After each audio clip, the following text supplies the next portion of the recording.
স্ক্রিনে যে শিশুদের দেখতে পাচ্ছেন এরাই লিখে ফেলেছে আস্ত এক বই, তাও আর বিক্রি হচ্ছে অমর একুশে বইমেলায়। এই ছোট্ট বয়সে আপনি কিংবা আমরা বেশিরভাগই মেতে থাকতাম খেলাধুলায়, কিন্তু এই শিশুরা লিখে ফেলেছে বই। ভাবা যায়?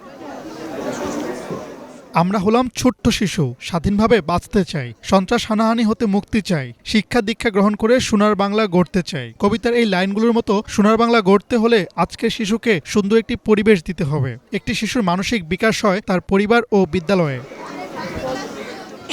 টাঙ্গাইলের মধুপুর উপজেলার ছোট্ট গ্রাম সুলাকড়ি, আর সেই গ্রামের প্রাথমিক বিদ্যালয়ের ১৭ শিশু শিক্ষার্থীর লেখা ছড়া, কবিতা ও গল্প মলাটবদ্ধ হয়ে ঠাঁই পেয়েছে এবারের বইমেলায়। মাটির সুরুজ নামের বইটির প্রকাশক প্রতিভা প্রকাশ। এটি সম্পাদনা করেছেন সুলাকড়ি সরকারি প্রাথমিক বিদ্যালয়ের প্রধান শিক্ষক তাহমিনা মল্লিক। আমি হঠাৎ একদিন ওদেরকে বললাম, দেখি তোমরা কে কেমন ছড়া লিখতে পারো, যদি তোমরা ভালো ছড়া লিখতে পারো তাহলে তোমাদেরকে আমি একটা বই বের করে দিব।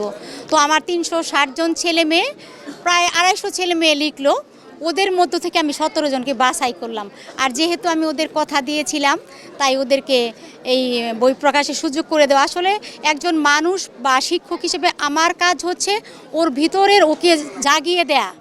এই যে চারদিকে এত অস্থিরতা, আর এই যে মাত্র সুবা নামের একটা 6-এর মেয়ে, সে কি করলো, ঘর পালালো। তাকে জিজ্ঞেস করা হয়েছিল কেন, সে বলল তার ভালো লাগে না, আমার ভালো লাগে না। তাদেরকে ভালো লাগাতে হবে। একটা শিশু যদি বই পড়ে, ছবি আঁকে, বাগান করে, তাহলে কিন্তু সে তার বাজে পথে যাওয়ার কোনো সুযোগ থাকবে না। সেই টার্গেট থেকে আমি তাদেরকে বুঝিয়ে দিয়েছি যে তোমরা পারো। নিজের লেখা কবিতার বই যখন মেলায় পাওয়া যায়, ছোট্ট কোনো শিশুর জন্য তা এক বিশাল প্রাপ্তি। আর তাই তো গ্রাম থেকে বইমেলায় ছুটে এসে নিজের লেখা বই হাতে নিয়ে উচ্ছ্বসিত তারা। ছড়ার নাম আমার সকাল। আমার সকাল ভালো সকাল। দাঁত মাজি, বই পড়ি, খাবার খাই, পোশাক পরি, স্কুলে যাই, মজা পাই। আমার সকাল মজার সকাল। পাখি পাখি কোথায় যাও, আমার সাথে নিয়ে যাও। পড়তে আমার ভাল লাগে না, উঠতে ভালোবাসি। উঠতে চাও ভালো কথা, আগে পড়ো বইয়ের কথা। পড়ালেখা করো, পরেই না হয় উড়ো। গর্ব দেশ করব জয়, আমি হলাম ছাত্র। দেশের তরে করব কাজ, লক্ষ্য একমাত্র। অন্যায় কাজ দেখলে আমার শিউরে উঠে গাত্র। দেশের সেবায় কাজ করি ভাই, নেই তো হাসির পাত্র। ছাত্র হয়ে এই দেশেতে হয় যারা পথভ্রষ্ট, এসব দেখে আমার মনে লাগে বড় কষ্ট। খারাপ কাজ করে যারা, তাদের মাথা নষ্ট। ভালো ছাত্ররা করে না এসব, এ কথা সুস্পষ্ট। আমার খুব অসাধারণ লাগছে, কিন্তু আমি বলেই বোঝাতে পারছি না যে আমার অনেক ভালো লাগছে। আমার অনেক ভালো লাগছে, অনেক আনন্দ লাগছে, অনেক খুশি লাগছে আমার। হ্যাঁ, আমি আর কি পড়ার পাশাপাশি কবিতা লিখতে ভালোবাসি।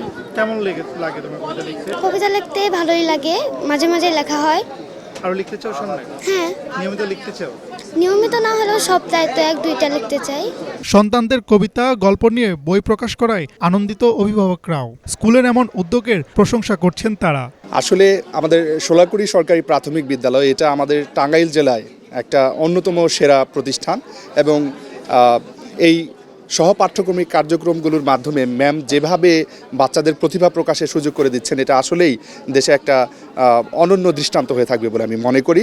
এবং বাচ্চারা যদি ছোটোবেলা থেকে এরকম সৃজনশীল কাজের সাথে জড়াতে পারে, তাহলে ওদের ভবিষ্যৎ আরও উজ্জ্বল হবে এবং ওরা বৃহত্তর অঙ্গনে অনেক ভালো ভালো কিছু করার নিশ্চয়ই সুযোগ পাবে বলে আমরা মনে করি। আজকের এই শিশুদের মধ্য থেকেই আগামীতে রবীন্দ্রনাথ ঠাকুর কিংবা কাজী নজরুল ইসলামের মতো বড় সাহিত্যিকের আবির্ভাব হবে, এমনটাই প্রত্যাশা বইটির সম্পাদক তাহমিনা মল্লিকের।